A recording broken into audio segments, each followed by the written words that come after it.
My name is Snehal Patel, and we are here at the Zeiss booth, and today I'm going to tell you a little bit about our new CP3 lenses. CP2, CP3.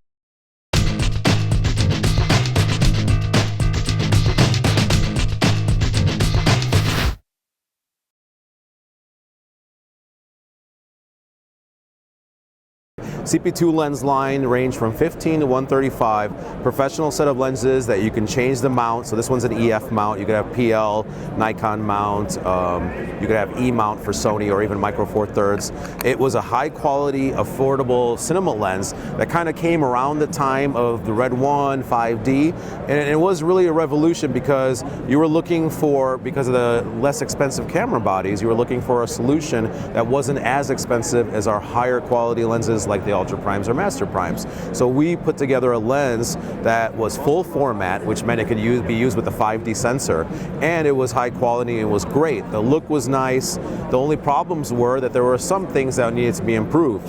For example, you had a large diameter, you had a little heavier lens. You also had the fact that your T-stops were not consistent all the way through the range. So now we have our new baby, which is a CP3 lens. CP3 lens also has an interchangeable mount system, so once again, this is the EF mount. They also have the same type of markings that you're used to already, high quality markings, but you have a lot of improvements. So first of all, when you spin the ring of the focus ring in the iris, you notice, wow, it's dampened. It feels a lot like the Ultra Prime lens, which might be 2 to 3 times more expensive. And also you have a smaller front diameter. It actually weighs less. So here's the front diameter, as you can see right there. If I put them up next to one another, you can see the difference between 114 and 95. It seems small, but actually in reality, it helps a lot, especially with the applications nowadays with gimbals and movies and things like that, where you've got to get into smaller and tighter spaces and lightweight. The weight is also very similar between the lenses. So aside from the 100 and 135, which are a little bit longer and weigh a little bit more, all the rest of the lenses pretty much fall into almost the same weight category and balance as well. So you'll find that on a gimbal, you have to do very slight adjustments to make it work.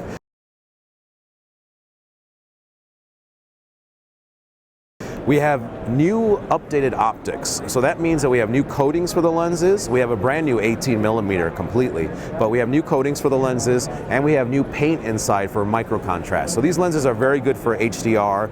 They're great for controlling chromatic aberration CA, and they just give you a really nice, crisp image. The T-stops range is for the 15, 18, and 21 is T2.9. From 25 all the way to 135, all 7 rest of the lenses are all T2.1. It does resolve more because of the quality of the image coming through. You actually definitely get a little bit more resolution out of it, especially important for these high density 8K sensors and things that are coming out now. XD, you can tell it has a little extended data, it has a little connector port here, and you'll see on the PL mount it also has data connector port over here as well. This is an interface for cameras. So what does this lens have different? It has encoders inside, and it gives you data live, either through the back connector or through the connector on the side over here, depending on if your camera has that connection or not. You could always get it through an external box if you needed to. Not only do we give you focus and iris data that you get in real time, frame by frame, as you're shooting, but you also get extended data, and the extended data is actually shading and distortion data per frame based on where your focus and iris marks are.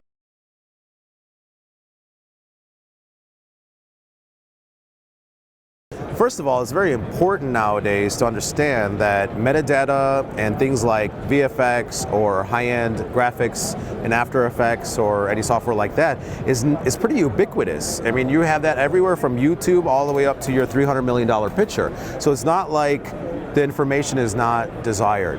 And the reason is, what happens when you get like shading and distortion data from this lens is I can then go in there and I can stitch together backgrounds, I can flatten out if I'm doing a beauty shot for a makeup ad and I have to do lots of layers of After Effects. I definitely want to clean up the image so that it's a lot flatter and easier for my graphic artist to work with, and then I can always reapply my lens look later on. Okay, and then also for someone doing something simple like a tracking move, you know, for a YouTube video, they want to do a little special effects thing and you want to do a track move. The problem is that even though there are a lot of software out there for doing things like tracking, where you put tracking marks on a green screen and you move the camera around, the issue is that the distortion of the lens adds a level of complexity to that calculation that makes it hard for computers to actually do it correctly. So every single VFX supervisor or artist that, you know, does this for a living, they always flatten out the image and take out the shading. So this is something that's already a normal process, and I think people are starting to understand that at any level, at every level, that this is a necessity, and you can't just, you know, shoot any kind of video and then try to track stuff and, you know, do a lot of effects to it. It just takes way too much time to go frame by hand to try to paint it.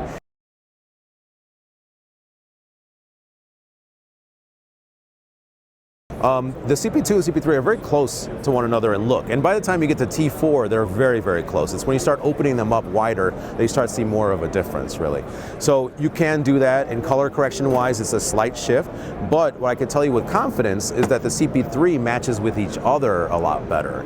So across the line for 15 to 135, you have a very nice match. It's very easy to go from one lens to the other without worrying about resetting camera settings or changing any kind of white balance or plus or minus magenta. So that's really nice. And also, because of the newer coatings and the newer construction design, the CP3s match better with Otis, our lightweight zoom LWZ3, our compact zooms, which we call the cinema zoom CZ2. So with a higher quality of lenses, it actually matches. So that's consistency is different. The color matching with each other is different. They can be matched with each other, CP2 and CP3, but you'll find that the CP3 with another CP3 is much easier to do.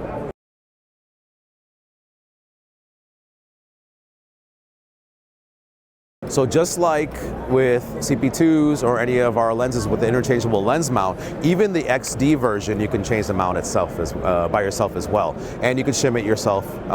It does have a connector here, but you'll notice the lens mount, you don't really affect the connector. So you just take out the screw for the connector, and you take out the normal mounting screws, and it pops right off.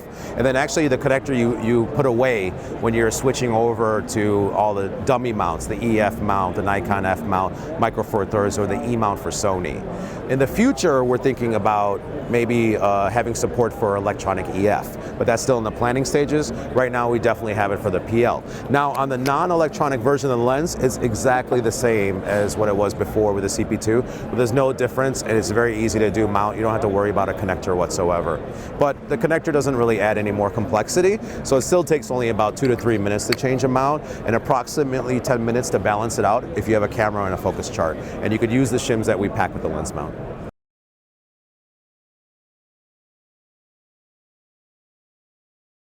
The CP2, original CP2s, the T2.1 line, will definitely be discontinued.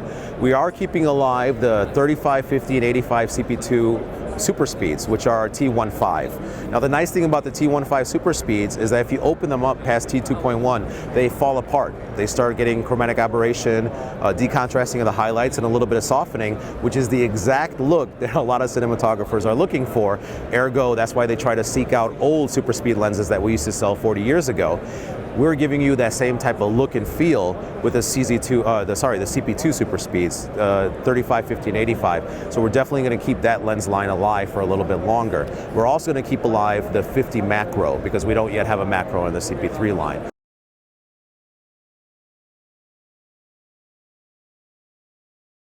CP3 is going to be about the price of the CP2. In euros, that means it'll range between 3,500 euros and 5,000 euros.